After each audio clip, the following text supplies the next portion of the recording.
تو یہ ضرور ہے کہ کوئی بھی شخص چاہے وہ سنی ہو چاہے وہ شیعہ ہو آپ کے سامنے صحابہ کی گستاخی نہ کرے وہ. اب بولو بھائی یہ حدود سے کیا ہو رہا ہے؟ دیکھو کوئی عیسائی آپ کے گھر آتا ہے، وہ نبی کو نبی نہیں مانتا نا، تو آپ کو پہلے سے پتا ہے نہیں مانتا، پھر بھی آپ کے گھر آتا ہے، کھانا کھا کے چلا جاتا ہے.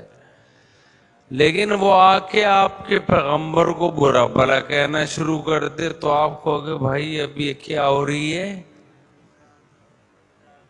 یہ زیادتی ہو رہی ہے. آپ کہو گے یہ کیا ہو رہی ہے؟ یہ زیادتی. تو کوئی بھی شخص آئے آپ کے سامنے سیدنا معاویہ کو برا بھلا کہنا شروع کر دے، حضرت ابو سفیان کو، ابو بکر کو، حضرت عائشہ کو، آپ بولیں بھائی آپ آئیں اپنی نماز پڑھیں، آپ کا ایک مسلک ہے، ایک فقہ ہے، آپ اس طریقے سے پڑھیں، ہم نے منع نہیں کیا آپ کو. میں تو یہاں تو شیعہ لوگوں کہتا ہوں، اور آئے بھی ہیں بہت سارے مسجدوں میں، بیان بھی سنتے ہیں. ہم میں سے ہر مسلمان کا جو کلمہ گو ہے، کیونکہ کلمہ گو ہونے کی وجہ سے ہی ہم مسلم کہلاتے ہیں، اس کا یہ عقیدہ ہے جو ذی ہوش مسلم ہے، عاقل اور بالغ مسلم ہے، کہ نبی کریم صلی اللہ علیہ وسلم نے جیسے جب جو فرما دیا وہ ہمارے لیے حرف آخر ہے. مثال کے طور پہ اگر نبی کریم صلی اللہ علیہ وسلم نے یہ فرما دیا کہ عمار بن یاسر کو باغی جماعت قتل کرے گی، تو ہمارا یہ ایمان ہے کہ باغی جماعت کا سرگنا بھی باغی ہی ہوتا ہے. ہم لفظ باغی کو بغا یا بغی میں تلاش نہیں کریں گے، کیونکہ ہماری یا کسی بھی انسان کی اتنی اوقات نہیں ہونی چاہیے کہ وہ رسول اللہ صلی اللہ علیہ وسلم کے الفاظ کو اپنے من چاہے معنی پہنانے کی کوشش کرے. جو چیز نبی صلی اللہ علیہ وسلم نے امیر معاویہ کے بارے میں فرما دی تو وہ ہمارے لیے ویسے ہی ہے جیسے اللہ کے نبی نے فرمائی. ہمیں اس میں تعویلات کرنے کی ہماری اوقات اور حیثیت نہیں ہے. طلقاء کے بارے میں اللہ کے نبی نے جو فرما دیا ہمارے اس کے بارے میں ویسے ہی بلیو ہیں جیسے کہ اللہ کے نبی نے فرمایا. اب اگر ایک صحابی اٹھ کے دوسرے صحابی کے بارے میں برا بھلا کہتا ہے تو وہ تاریخ کا حصہ ہے، ہم اس کو بدل نہیں سکتے. ہم اس کو ایسے ہی بیان کریں گے جیسے کہ ایک صحابی نے دوسرے صحابی کے بارے میں بیان کیا، وہ تاریخ ہے، ہم ان الفاظ کو ویسے ہی دہرا دیں گے، لیکن اس میں ہماری نیت یہ ہوگی کہ اس میں انسلٹنگ لیول نہیں ہوگا، یہ انسلٹ کا پہلو نہیں ہوگا. پھر اس کے ساتھ ساتھ یہ دیکھیے کہ بے شمار ایسے صحابہ جن کے بارے میں اللہ کے نبی نے بتا دیا کہ وہ منافقین ہیں، آپ ان کو منافقین کنسیڈر کریں گے. بے شمار ایسے لوگ جو حضرت عمر کے لیے پرابلمز کا سبب بنے، حضرت ابو بکر کے لیے پرابلمز کا سبب بنے، ان میں میکسیمم لوگ صحابہ کرام ہی تھے نا، کوئی باہر سے تو لوگ نہیں آ کے ان سے لڑے. تو ان کے بارے میں ہمارا وہی بلیو ہے جو نبی کریم صلی اللہ علیہ وسلم کا تھا. یہ ایک اسٹریٹ فارورڈ سی بات ہے کہ کوئی بھی ذی ہوش آدمی نہ تو ہم عائشہ کے بارے میں غلط بات کرے گا، نہ زبیر طلحہ کے بارے میں غلط بات کرے گا. اب اگر تاریخ کے اندر اور احادیث کے اندر ان کے بارے میں کچھ اسٹیٹمنٹس اللہ کے نبی کے الفاظ میں آ گئی ہیں، تو آپ یا مجھ میں اتنی ہمت تو نہیں ہونی چاہیے کہ ہم اللہ کے نبی کے الفاظ کو تبدیل کرنے کی کوشش کریں. امیر معاویہ کا جو سٹیٹس اللہ کے نبی کے لیے تھا، اور اگر وہ خلافت کو بدلنے والے پہلے مسلمان بادشاہ بنے، تو اس میں ہم لوگوں کا کیا قصور ہے یا گناہ ہے کہ ہم امیر معاویہ کو ڈیفینڈ کرتے پھریں اور اللہ کے نبی کو نیچا دکھانے کی نعوذ باللہ کوشش اور گستاخی کرنے کی کوشش کریں. اللہ کے نبی نے جتنی احادیث وہ اس پہلے خلیفہ کے بارے میں بیان کی جو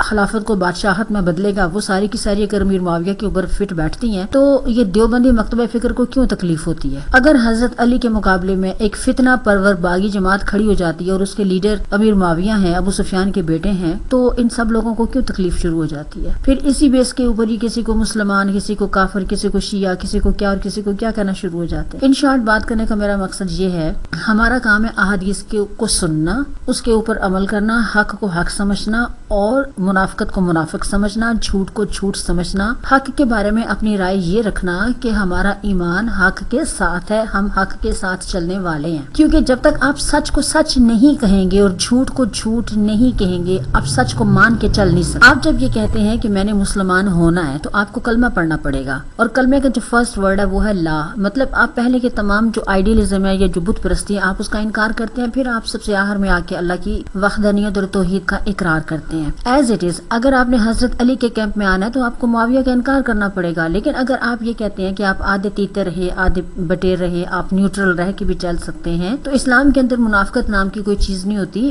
اسٹریٹ فارورڈ یہ چیز ہوتی ہے کہ یا آپ نے حق کا ساتھ دینا ہے یا آپ نے باطل کی طرف جانا ہے. جو درمیان والا رستہ ہے اس کی اسلام کے اندر کوئی حیثیت نہیں ہے, اور اس کا درمیان والے جو رستے کی آپشن ہے نا, اس کا انجام بھی بالآخر کفر کے ساتھ ہی چلا جاتا ہے. تو اگر تو کوئی کسی کے گھر میں گیسٹ آتا ہے تو کوئی بھی اتنا لاؤبالی یا آپ کہہ لیں کہ ذہنی طور پہ امیچور بندہ نہیں ہوتا کہ وہ اسٹریٹ فارورڈ جا کے صحابہ کرام کے بارے میں بات کر دے. کوئی علمی گفتگو ہو رہی ہوتی ہے تب کوئی انسان بات کرنا پسند کرتا ہے. لیکن اب کیا کیا جائے کہ جتنے بھی دیوبندی لوگ ہیں ان کے دماغوں میں سر سے لے کے پاؤں تک فل ان کے دماغ بھرے پڑے ہیں امیر معاویہ کی قصیدے پڑھنے سے, ان کو ڈیفینڈ کرنے سے. یہ سوچے سمجھے بغیر یہ ڈیفینڈ کرتے ہیں کہ امیر معاویہ کو ڈیفینڈ کرتے کرتے یہ بے شمار نبی صلی اللہ علیہ وسلم کی احادیث کا انکار کر جاتے ہیں. لیکن ان کو اس چیز کی کوئی فکر نہیں ہوتی کہ ہم اللہ کے نبی کی احادیث کا, ان کے رسول اللہ کے اقوال کا انکار کر رہے ہیں. اور میں یہ سمجھتی ہوں کہ نبی صلی اللہ علیہ وسلم کی احادیث کا ہم سب کی زندگی میں اتنا ہی مقام ہونا چاہیے گویا کہ اللہ کے نبی ہمارے سامنے اور ہمیں اس کام کے کرنے کا یا نہ کرنے کا یا باز رہنے کا حکم دے رہے ہیں. اب اگر اللہ کے نبی ہمیں کسی چیز کا سامنے کھڑے ہو کے حکم دے رہی ہو تو ہمیں سے کسی کی کیا اوقات اور کیا جرت باقی رہ جاتی ہے کہ وہ یہ کہے کہ نہیں جی